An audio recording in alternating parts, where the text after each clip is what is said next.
Radio Transmundial presenta Los Grandes Temas. Un tiempo donde el pastor Salvador de Lutri nos lleva a pensar en la problemática más profunda del ser humano. Los Grandes Temas. Capítulo 4 de 2 Timoteo es el tema que vamos a ver hoy, y hoy vamos a concluir con nuestras reflexiones sobre esta carta. Capítulo 4 de 2 Timoteo. Creo que si me dieran a elegir un capítulo del Nuevo Testamento como el más conmovedor de todo, creo que este capítulo 4 estaría entre los más conmovedores que tiene la palabra de Dios. Trata el apóstol Pablo en este capítulo 3 temas. Habla de la misión que tiene el hombre de Dios al principio y se la encomienda a Timoteo. Habla de la esperanza que tiene el hombre de Dios y habla después del entorno que tiene el hombre de Dios. Yo quisiera hablar de estas tres cosas esta noche, de la misión, de la esperanza y del entorno, pero lo voy a hacer al revés. Es decir, voy a empezar por la parte de atrás, por la parte final del capítulo, mirando el entorno, y después voy a ir a la parte principal. Ustedes se habrán dado cuenta que en el versículo 9 comienza el apóstol a hablar de cosas personales, muy personales, y comienza a hablar de la gente que lo rodea. Y como en todos estos lugares donde hay muchos nombres, también hay enseñanza de Dios, no está puesto de más. Vamos a detenernos en algunas cosas nada más, no en todas, pero usted puede seguir en su casa revisando estos nombres y los detalles y buscando en la palabra de Dios y va a encontrar que por algo están aquí puestos. El apóstol Pablo está enfrentado al tribunal romano. Tiene pocas probabilidades de ser absuelto. El tribunal romano posiblemente lo condene. Él es plenamente consciente de que le espera la muerte por decapitación. Y él mismo dice, yo estoy por ser entregado y el tiempo de mi partida está cerca. Por supuesto que es importante escuchar a un hombre de Dios siempre, pero creo que es mucho más importante cuando lo vemos en la situación final de su vida. Y en este capítulo el apóstol Pablo hace un balance de su existencia. Lo primero que uno ve son las necesidades que el apóstol Pablo tiene en ese momento. Él es un siervo de Dios y todos los que miramos a Pablo como siervo de Dios y miramos a los grandes siervos de Dios de la historia o del presente, tenemos a veces una imagen desdibujada de lo que es la realidad de la vida del que está sirviendo al Señor. Él necesita y pide algunas cosas. En primer lugar, señalo las necesidades físicas del apóstol Pablo. Fíjense que en esta carta tan maravillosa él dice, por ejemplo, trae cuando vengas el capote que dejé en Troas, en casa de Carpo, y los libros, mayormente los pergaminos. En primer lugar, él tiene necesidades físicas. Lo que él llama aquí el capote es lo que nosotros, o el hombre de campo, llama un poncho. Ellos tenían unas mantas muy rústicas, usaban unas mánticas muy rústicas de tela como de frazada, con una sola abertura para pasar por la cabeza, que servía a la vez para la lluvia y para el frío. Seguramente el apóstol está pensando que en ese subterráneo en el que está, en esa cárcel subterránea, ¿no? Usted sabe lo que son la humedad, la oscuridad cuando usted está en un sótano. Él va a tener que pasar el invierno y entonces está pidiendo porque tiene necesidades físicas. También habla de sus necesidades intelectuales y de sus necesidades espirituales.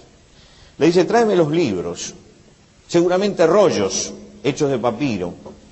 Y los pergaminos también son libros escritos en rollos, pero esta vez de cuero. Usted sabe que el cuero de oveja o de cabra lo trabajaban en tal forma que usted no lo distingue del papel, a pesar de que está hecho de cuero, no lo distingue del papel. Yo he visto bastante de estos rollos de cuero, y yo le aseguro que si usted no mira los bordes donde se nota el rebaje, usted cree que esto es papel. Se ve que el apóstol tenía estas dos cosas como sus tesoros y no podemos saber de qué se trataba. Seguramente tendría porciones del Antiguo Testamento, o a lo mejor tendría notas de los dichos de Jesús, O tal vez algún otro libro de otro tipo. Él muchas veces cita a los grandes poetas griegos y no tenemos que pensar de que a lo mejor no tendría alguno de estos libros en su poder. Pero nos habla de un apóstol que a pesar de que está frente a la muerte no está ni inactivo ni está deprimido. Él sigue su preparación. Tiene necesidades intelectuales y espirituales. Pide los libros para volver a leer, para releer, para volver a subrayar, para volver a pensar y repensar todas estas cosas. Y tiene necesidades afectivas. Le dice a Timoteo, procura venir pronto a verme. Le dice que necesita a Marcos y dice, solo Lucas está conmigo. Toma a Marcos y tráele contigo porque me es útil para el ministerio.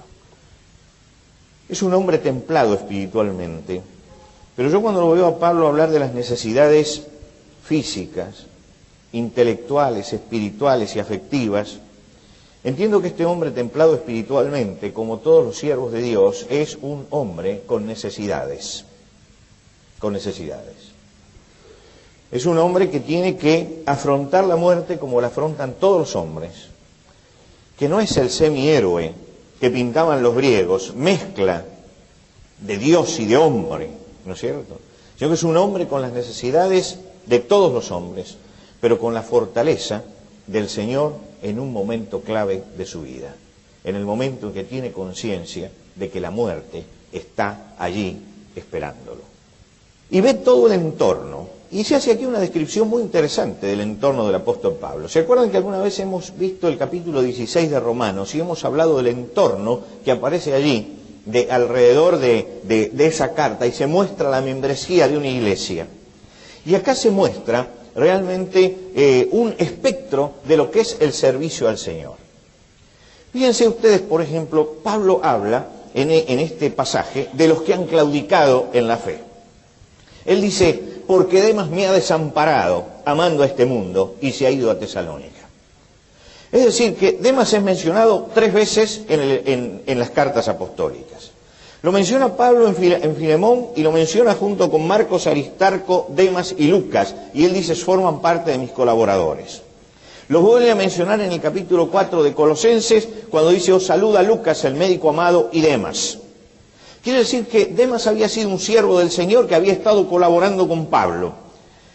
Pero acá nos da la razón del alejamiento. Dice, este siervo de Dios, que ha sido un colaborador en la obra, sin embargo, me ha desamparado amando este siglo. Se lo llevó la corriente del mundo. Cuando Homero cuenta en la Odisea que Ulises está volviendo a su tierra, él hace ese gran viaje, toda la obra es el gran viaje de vuelta a su isla natal. Cuando está viajando a Ítaca para encontrarse con su esposa después de tantos años y va navegando, tiene que pasar frente a la isla de las sirenas.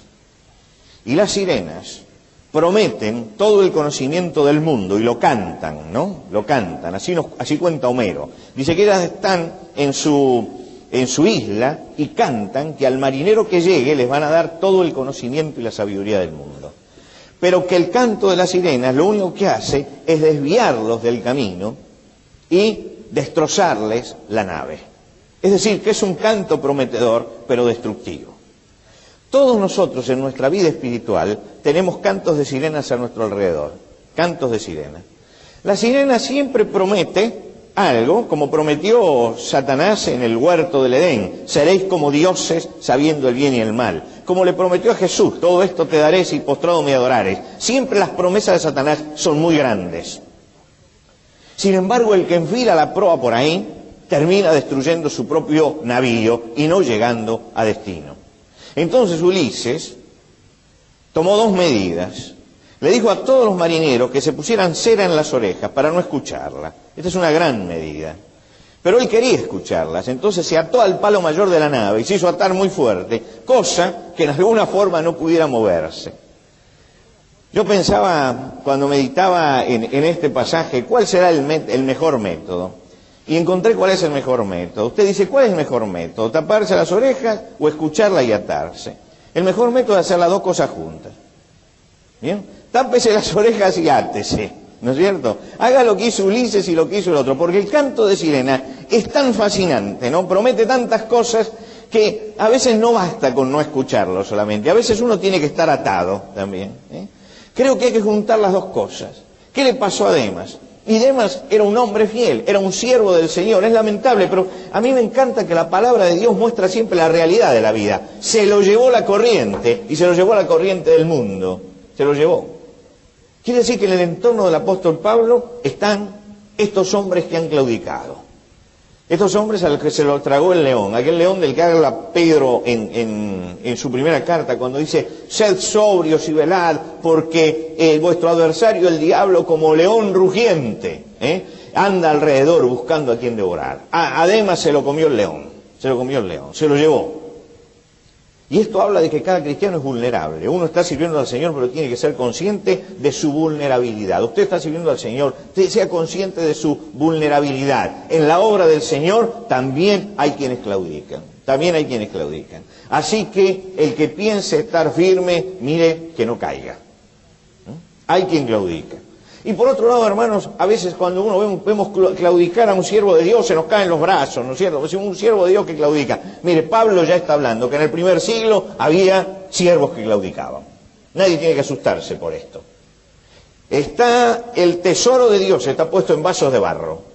Y la tentación de Satanás llega a todos. No es que algunos, porque están sirviendo al Señor, son menos tentados. Cuanto más esté usted sirviendo al Señor, más lo va a tentar al Señor, y más lo va a tentar el diablo, y más lo va a querer sacar del camino del Señor. Lo que quiere decir que no hay que asombrarse de esto. Es muy triste decir esto, ¿no es cierto? Es lamentable, pero es la realidad que está mostrando Pablo. Alrededor de él hay quienes claudicaron. También están los que se oponen. Él dice, Alejandro el calderero me ha causado mucho mal, el Señor le pague conforme a sus hechos. Es decir, tiene gente que se está oponiendo. Es muy difícil determinar quién es este Alejandro. Algunos dicen que es el mismo que menciona en 1 Timoteo, cuando él dice, a Himeneo y Alejandro, a los cuales entregué a Satanás para que aprendan a no blasfemar. Pero es muy difícil porque el nombre Alejandro era tan común en aquel tiempo que había Alejandro por todos lados. Lo único que sabemos es que trabajaba el hierro. Un calderero es lo que nosotros llamaríamos hoy un herrero, pero un herrero que trabaja más que el hierro, es un trabajador de metales. No sé si habrá alguna palabra castellana para todo el que trabaja metales, ¿no es cierto? Pero nosotros decimos herrero, pero es un señor que trabaja todos los metales. Cuando él pone a Alejandro el calderero, le está escribiendo y sabe que Timoteo lo conoce, porque le dice, cuídate también de él. Lo que quiere decir que está frente a un opositor. Está diciendo que lo que él nos enseñó en el capítulo anterior, cuando dice, y también todos los que quieren vivir piadosamente en Cristo Jesús padecerán persecución, está hablando de oposición, lo tenía allí. Es decir, había gente que se caía, y había gente que hacía oposición, levantaba persecución. Por eso, cuando el apóstol escribe la primera carta a los Corintios, él dice, nos fatigamos trabajando con nuestras propias manos, nos maldicen y bendecimos, padecemos persecución y la soportamos.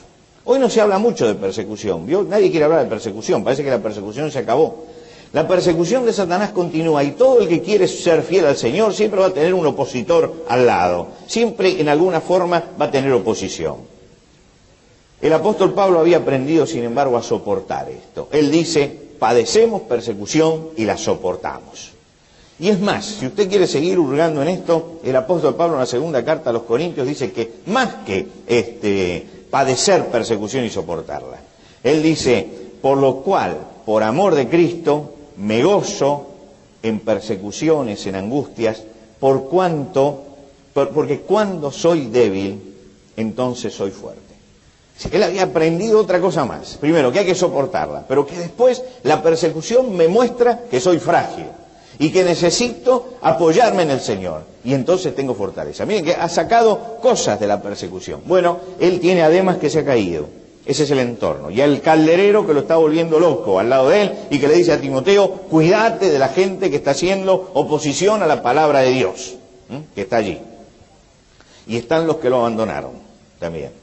Él dice, en mi primera defensa ninguno estuvo a mi lado, sino que todos me desampararon. En los tribunales romanos se acostumbraba a tener una persona al lado de prestigio que lo ayudara, ¿no? Que estuviera allí sosteniéndolo. El apóstol Pablo, cuando llegó al tribunal romano, estaba solo. ¿Qué había pasado? Y sobre él pesaba una acusación muy fuerte. Era una acusación que lo estaba llevando a la muerte, a que lo ejecutaran, a que pusieran sentencia de muerte. Y seguramente alrededor de él había mucha cobardía también. Pero es notable cuando usted se para en esto, el apóstol dice: en mi primera defensa ninguno estuvo a mi lado, sino que todos me desampararon. Utiliza ya por segunda vez: Demas me ha desamparado. Fíjese la situación de desamparo en que habla. Pero cuando usted la mira, usted dice: pero este hombre tuvo viajes fatigosos, tuvo naufragios, persecuciones, fue apedreado, fue dejado por muerto, en medio de una enfermedad de la que él habla, de un aguijón que tenía en la carne. Y todo lo hizo para que toda esa gente llegara a conocer a Cristo. Y todo lo hizo para que toda esa gente creciera en el Señor. Y llegó el último minuto. Y ninguno de los que se beneficiaron con el ministerio del apóstol estuvo al lado de él. ¿Sabe qué significa? Que había ingratitud. Y el apóstol marca tres cosas. En primer lugar, yo estoy rodeado de gente que se ha caído. Estoy con gente que se opone. Y estoy viendo también la ingratitud. No podemos ocultar esto. Esto es una realidad. Es decir, este es un espectro, una parte del espectro de la obra de Dios, y nos está diciendo que eso existe en la obra de Dios y que no podemos eludirlo. Que en la obra de Dios hay claudicantes, que en la obra de Dios hay opositores, que en la obra de Dios hay ingratos.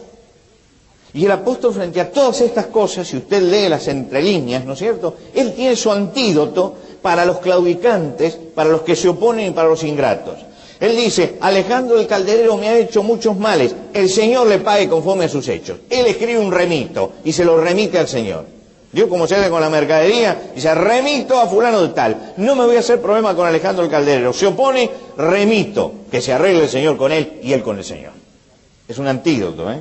Dormía tranquilo. Alejandro el calderero quería hacer mucho mal, pero él lo había remitido. Ahora se las tenía que ver con el Señor.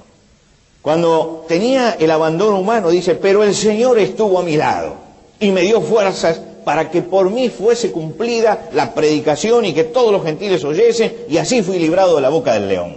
Está diciendo: me afirmo en el Señor. Cuando me falta el amparo, me afirmo en el Señor. Y cuando mira hacia adelante y mira la esperanza, él dice: y el Señor me librará de toda obra mala y me preservará para su reino celestial. Uno encuentra aquí la suficiencia de Cristo en medio de eso. Mira el panorama que tiene el apóstol: está preso. Si él querría en ese momento, podría estar llorando contra una pared, diciendo: Señor, todo lo que hice por toda esta gente, y ahora me las tengo que ver solo, y se fueron todos, la ingratitud, y arriba me viene Alejandro el calderero, y el que era colaborador mío se cayó. Y en vez de tomar esa actitud, el apóstol Pablo mira al Señor. Y cuando uno mira al Señor, encuentra la fortaleza que no dan los hombres, ni la gente, ni nada. Él está esperando en el Señor y se mantiene firme. Dice: yo lo he remitido al Señor, me he apoyado en el Señor y estoy esperando en el Señor. Me pueden abandonar todos, puede haber ingratitud, puede haber caídas, puede haber todo esto, pero el Señor está allí firme. Mi hermano, cuando tu vida y mi vida está apoyada en el Señor, que tambalee todo alrededor, no hay ningún problema. Mi vida está puesta sobre una roca firme. Él insistentemente, cuando habla de esta gente que ha causado males y angustias y problemas internos y podría sembrar una raíz de amargura en su vida, él sin embargo dice: yo me afirmo en el Señor. Y no hay raíz de amargura en la vida, y hay fortaleza frente a la adversidad y frente a los problemas, en medio de un cuadro de claudicaciones, de oposición y de ingratitud. Pero está la otra parte también acá. No es toda la obra esto, ¿no es cierto? Empezamos por la parte mala, ahora vamos a la parte buena. También hay compañeros fieles. Dice: Lucas, el médico amado, está con él. Solo Lucas está conmigo. Fíjense, este hombre a quien él llama Lucas el médico amado en Colosenses, en el capítulo 4, el autor del Evangelio de Lucas, el autor de los Hechos de los Apóstoles, preocupado por la obra del Señor, el compañero de los viajes de Pablo, en algunos de los viajes misioneros estuvo. Él, en ese momento, el médico amado está ahí al lado de él. Así que puede ser que algunos se caigan, pero siempre va a haber quienes queden fieles y permanezcan firmes. Y yo pienso que Lucas está con él y lo debe estar apoyando en dos sentidos. Lo tiene que estar apoyando espiritualmente y lo tiene que estar apoyando físicamente, porque es médico. Así que él tiene el apoyo físico y el apoyo espiritual de alguien que está allí al lado de él. Alguien que no se cayó. Fíjense qué interesante. En las 3 veces que se menciona a Demas en el Nuevo Testamento, junto se menciona siempre a Lucas. 3 veces se menciona a Lucas, 3 veces a Demas. Las 3 veces están juntos. Las 2 primeras veces están como colaboradores. Y en la tercera vez uno se cayó, pero uno queda firme. Hermanos, hay que dar gracias por los que quedan firmes. Dar gracias por los que quedan firmes. Gracias al Señor que siempre va a haber claudicantes, pero que siempre va a haber hombres que permanezcan firmes en el Señor. Y Pablo podía mirar y decía, Lucas está acá y está firme, está firme. Solo Lucas está conmigo. Pero además tiene otro motivo de gozo. Hay hombres fieles, pero hay hombres restaurados. Miren, dice, trae a Marcos y tráelo contigo porque me es útil para el ministerio. ¿Se acuerda usted del primer viaje misionero? El primer viaje misionero lo llevaron a Marcos. Y Marcos se fue. Ni bien cruzaron a Chipre, dijo, no, esto no es para mí, los dejó solos. Ahora usted sabe lo que es un equipo de 3 y que cuando usted empieza a trabajar uno claudica, ¿no? Cuando Pablo inicia el segundo viaje misionero, Marcos era sobrino de Bernabé. Bernabé dice, llevémoslo. Y Pablo dice, no, si lo llevamos a él, no, porque es un muchacho inconstante, esto, lo otro, aquello, y no lo llevó. Y el tiempo pasó. Y claro que Marcos era un muchacho inconstante. Y que una persona inconstante no sirve para el ministerio. No sirve para el ministerio. Tiene que ser persistente, tiene que tener un carácter permanentemente de servicio. No puede dejar las cosas así en el aire. No es apto para el ministerio. Pero resulta que acá Marcos está restaurado. Y al final de la vida dice, tráelo, me es útil para el ministerio. Hay hermanos fieles, hay hermanos restaurados. Y después dice, Crescente se fue a Galacia, Tito a Dalmacia, a ti lo envié a Éfeso. Hay hermanos laboriosos también, que están trabajando y siguiendo la obra. Éfeso, aquel lugar donde el apóstol tenía puesto el corazón en aquella iglesia. La más grande de las epístolas, la princesa de las epístolas, las mandó a Éfeso. Allí había hermanos laboriosos. Quiere decir que el panorama que nos da el final de la carta es el de la obra del Señor. Usted tiene un fresco de la obra del Señor. Mira, usted le mira así y ve toda la obra del Señor. Usted dice, ¿la obra del Señor qué es? Es hombres fieles, hombres restaurados, que se han caído pero se han levantado y se han sido restaurados por el Señor. Hombres laboriosos que siguen trabajando, hombres que claudican, oposición, ingratitud. Todo eso es la obra del Señor. Hermano, usted no puede sacar nada de esta fotografía, ¿eh? No puede sacar nada. Todo eso es la obra del Señor. Todo eso es la obra del Señor. Usted dice, a mí me gustaría sacar la primera parte de la foto. Claro. Pero usted estaría construyendo el cielo en la tierra. Usted quiere que todos sean fieles, todos restaurados y todos laboriosos. Cuando estemos en el cielo con los hermanos, será la gloria. Pero acá en la tierra es otra historia. ¿Estamos? Es otra historia. Esta es la realidad. En medio de todo eso aparece el hombre de Dios haciendo un encargo solemne. Y ahora vamos, sí, a la primera parte. Este es el entorno del apóstol. El encargo. El apóstol coloca a Timoteo en la dimensión espiritual. ¿Cómo comienza el capítulo? ¿Usted vio la solemnidad como comienza este capítulo? Las palabras solemnes que dice Pablo al comenzar este capítulo. Te encarezco delante de Dios y del Señor Jesucristo, que juzgará a los vivos y a los muertos en su manifestación y en su reino. Lo está ubicando a Timoteo en un escenario de la eternidad. En el escenario de la eternidad. Dice, te encarezco delante de Dios. Pero ¿de Dios en qué momento? De Dios en el día del juicio. Que juzgará a los vivos y a los muertos. Ahora, cuando usted suma los vivos más los muertos, ¿qué tiene? Tiene toda la humanidad. Todos los hombres. Te suma a los vivos y a los muertos. Y él dice, yo te llamo delante a comparecer, delante del Dios que juzgará a todos los hombres, a los que están muertos y a los que siguen vivos en el día de hoy. Pero que él va a juzgar a todos esos hombres. Me está presentando a Dios en el trono. Me está presentando a su Hijo Jesucristo en la venida del reino. Fíjese que en este versículo me está presentando la grandeza del Dios que juzga todas las cosas y la grandeza del reino de Jesucristo que viene. Y en ese momento es cuando se decide el destino de la humanidad, porque cuando lleguemos al final y todos comparezcamos delante de Dios, allí se define el destino de los hombres. Es el final de la historia. El final de la historia no es lo que dice Fukuyama, vio que se acabó la historia sigue. El que se va a acabar es Fukuyama, que se va a morir. Pero la historia sigue. El que va a decir fin a la historia no es el capitalismo, ni el comunismo, ni Fukuyama, ni nadie. El que va a poner fin a la historia es el Señor Jesucristo. Él va a poner fin a la historia. ¿Cómo va a poner fin a la historia? Y va a llamar a juicio. Todos, o en el tribunal de Cristo, o no en el tribunal de Cristo, todos nos vamos a enfrentar cara a cara con Dios en su juicio. Y entonces, en ese momento solemne, dice, yo te llamo delante de ese Dios. En ese momento en que llegue el juicio de Dios, se acabó la gracia. ¿Se da cuenta usted? Ya no hay más gracia para los hombres, se acabó. Lo que el Evangelio trae, que es la buena noticia de que Dios salva al pecador, cuando llegue ese día se acabó. O usted recibió a Cristo y se salvó, o va a la perdición eterna.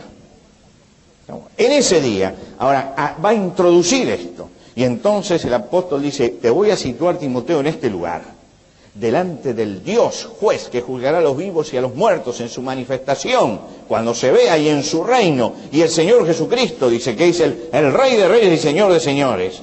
Ya no está presentando al Señor Jesucristo caminando por el camino, ¿no es cierto? Y atendiéndolo a Zaqueo y a Bartimeo. No está presentando a Jesucristo atendiendo a Pablo, a Pedro y a Juan y a los discípulos. Lo está presentando como Rey de Reyes. Dice, delante de eso, ¿qué es lo que esperamos? Te encarezco delante de eso y con esta visión de Dios que prediques la palabra. Ahora, a mí me encanta esto porque en el momento, Él me lleva hasta el momento en que llega la hora de juicio. Y dice, si tienes claro esto, de lo que es ese momento, vas a tener en claro cuál es tu misión sobre la tierra. Vas a tener en claro. Te encarezco que prediques la palabra. Que instes a tiempo y fuera de tiempo, redarguye, reprende, exhorta con toda paciencia y doctrina. El hombre cree que tiene mucho tiempo, pero no tenemos mucho tiempo en la tierra. No tenemos mucho tiempo. Y el tiempo pasa, ¿no? Pasa. Y no solamente nos vamos poniendo viejos, sino que nos morimos también. Y tendremos que comparecer delante de Dios. Y está establecido a los hombres que mueran una vez y después el juicio. Macana de reencarnación y todo lo que nos quieren contar ahora, ¿vio? ¿Qué reencarnación? La Biblia dice, usted se muere una vez, es una sola personalidad, y después el juicio. Quiere decir que yo, como ser personal, me tendré que presentar delante de Dios. Y entonces le dice a Timoteo, tú que tienes las buenas nuevas, que tienes la palabra de Dios, que sabes lo que Dios ha dicho, yo te digo que tienes que predicar la palabra. ¿Cómo predicar? La palabra predicar, acá, la palabra que usa es la misma que se usa cuando un rey tiene que decirle algo al pueblo, tiene que proponerle algo. Manda a un heraldo que hable, que diga lo que el rey quiere decir. El rey no sale por la calle a hablar, el rey manda a su mensajero. Y el mensajero tiene un mensaje del rey, él no puede corregir ese mensaje, él no puede enmendarlo, él no puede mejorarlo, él no puede disminuirlo, él lo que tiene que hacer es transmitirlo.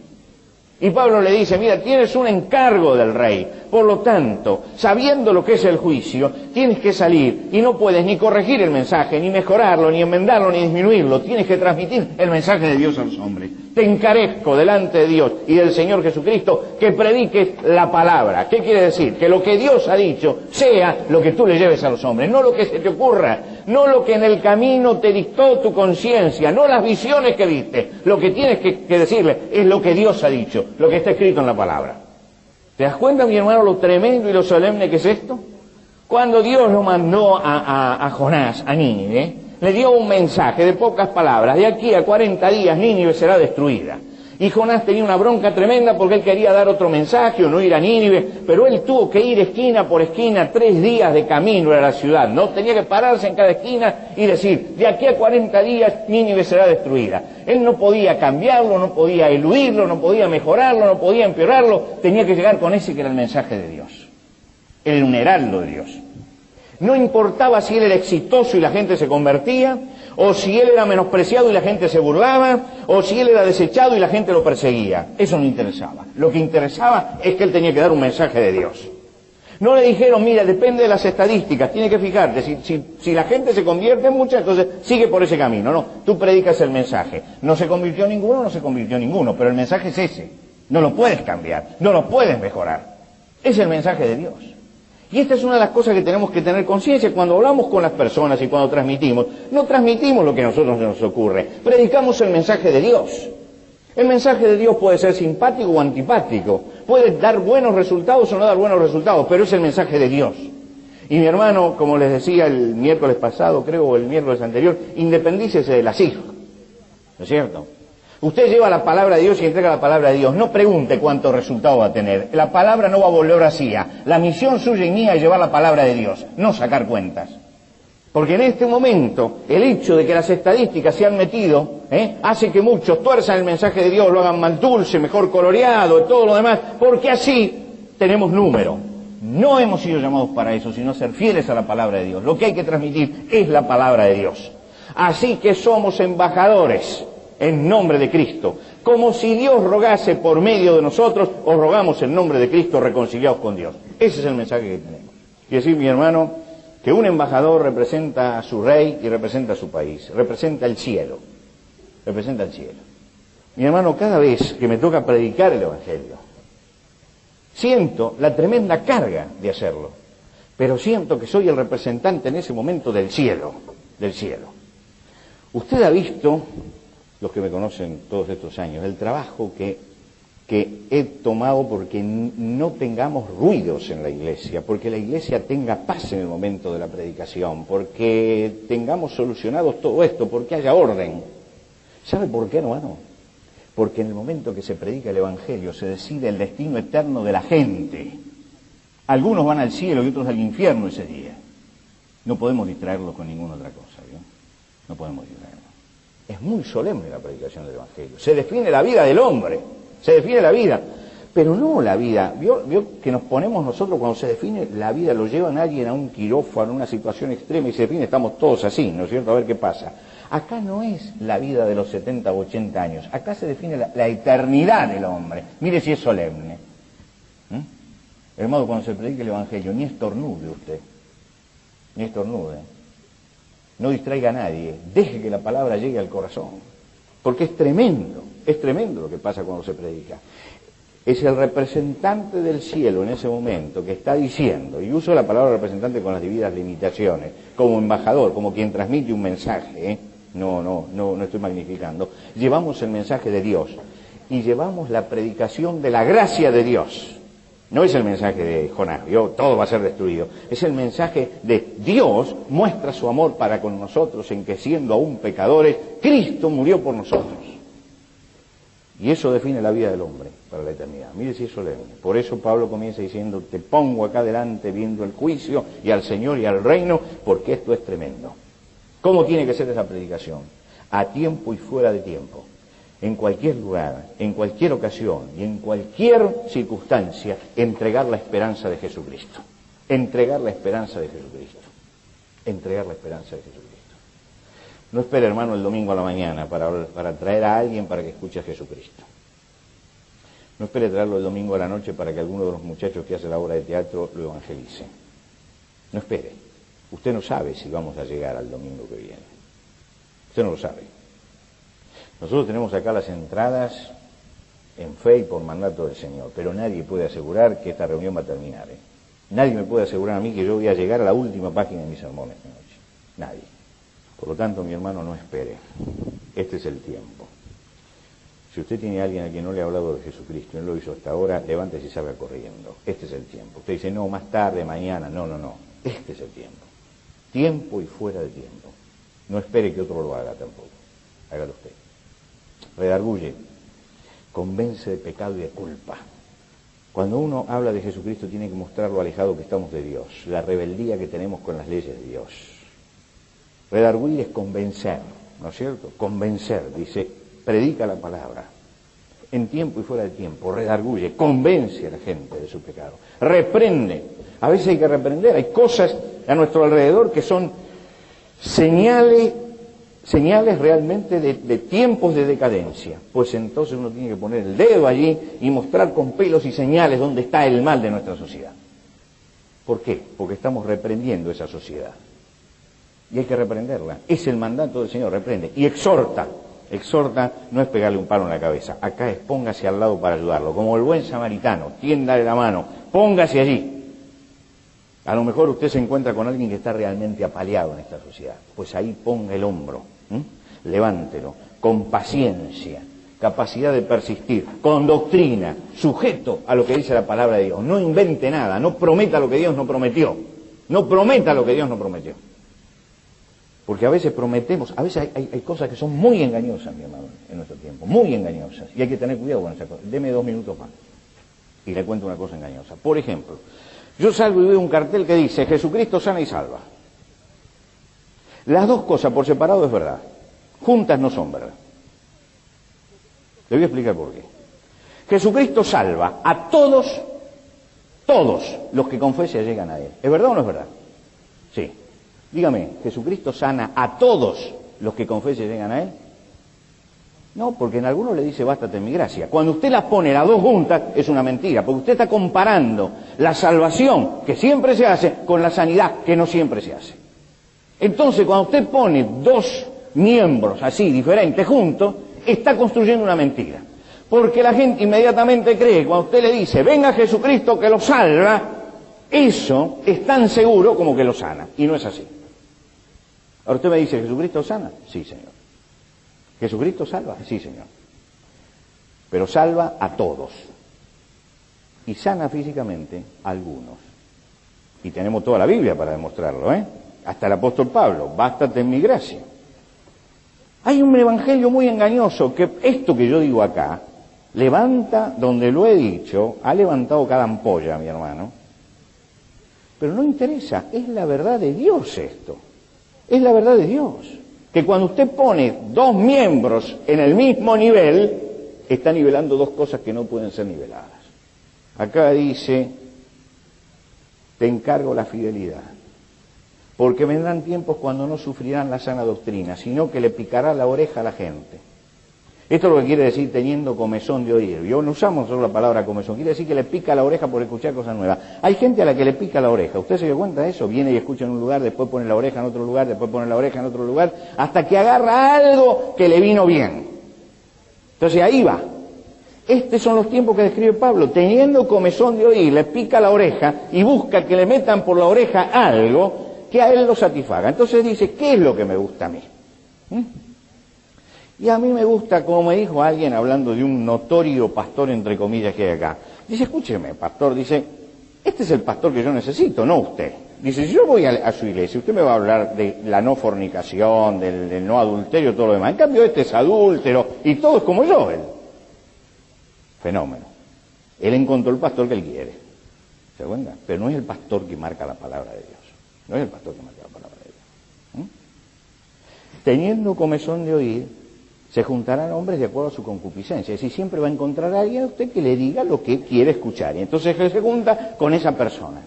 Y se van todos juntos al infierno, porque resulta que lo que Dios ha dicho es su palabra, está en su palabra, y tenemos que ser fieles a esa palabra. Y dice, y va a llegar el momento que apartarán de la verdad del oído y van a empezar a vivir de fábulas, mitos.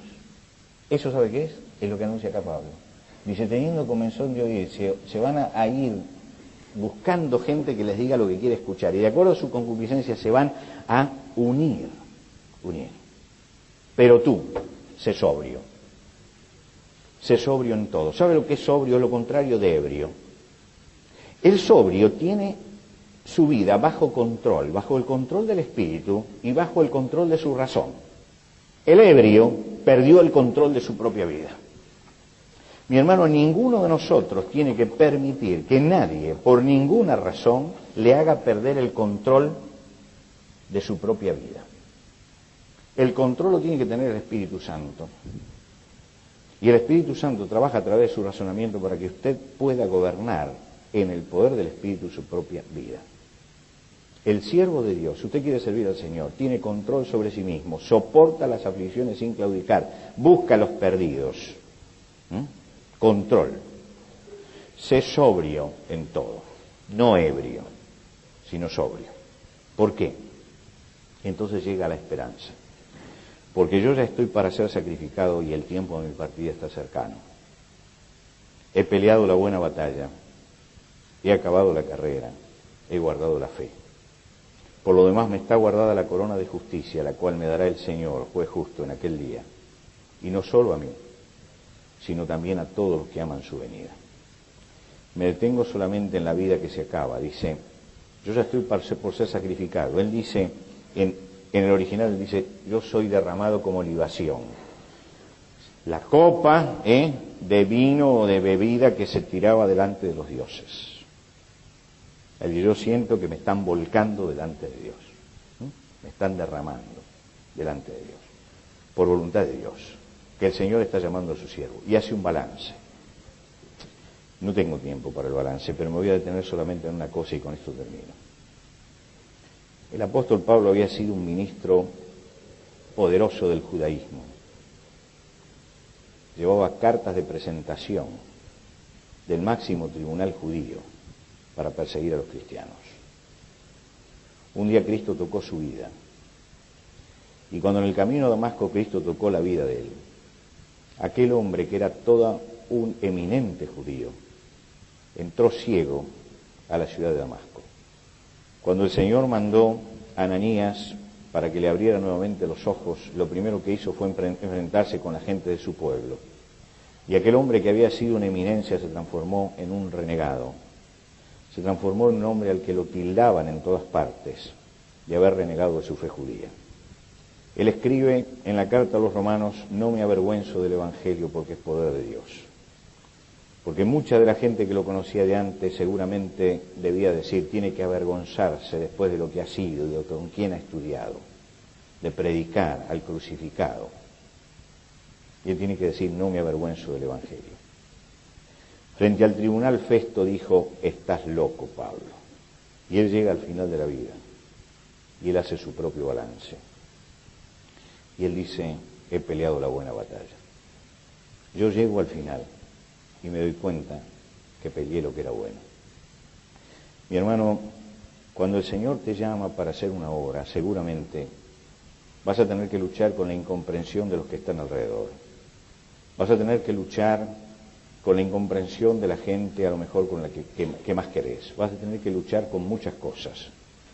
Muchas veces, Satanás se va a acercar a tu vida y te va a preguntar, ¿pero habrás tomado el buen camino?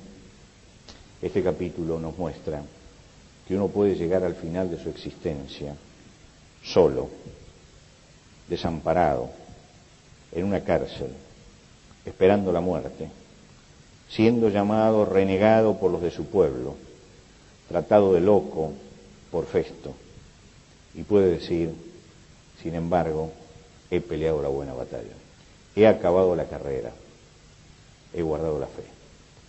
La obra tiene muchas ingratitudes, mis hermanos. Si fuera por lo que es la obra del Señor, no vale la pena. Vale la pena porque el Señor vale la pena. Y si usted entiende que el Señor vale la pena, entonces va a pelear la buena batalla hasta el fin. Si usted cree que la obra del Señor vale la pena, que la obra en sí es lo que vale la pena, seguramente va a claudicar. Se lucha y se sigue adelante porque Cristo vale la pena. Él está firmado en Cristo y termina su carrera con gozo. Vuelvo a leer en su casa este capítulo. Es conmovedor. Es un hombre de Dios que llega al final y dice, a pesar de todo, termino en triunfo. 20 siglos después, nadie se acuerda quién fue el que clavó, el que hizo caer la espada sobre la cabeza de Pablo. Nadie recuerda a Nerón, como dijo alguien, le pone de nombre Nerón a su perro, pero le pone Pablo a su hijo. Y 20 siglos después nos sigue conmoviendo la palabra del apóstol. Y uno dice, por lo que ha hecho en nuestra vida, la fidelidad de Él para transmitirnos la palabra, uno puede decir 20 siglos después, Él realmente peleó la buena batalla. Todavía hoy el mensaje de Él sigue llegando a nuestro corazón. Que Dios haga que nuestra vida sea tan eficaz, tan importante, tan trascendente como la del apóstol.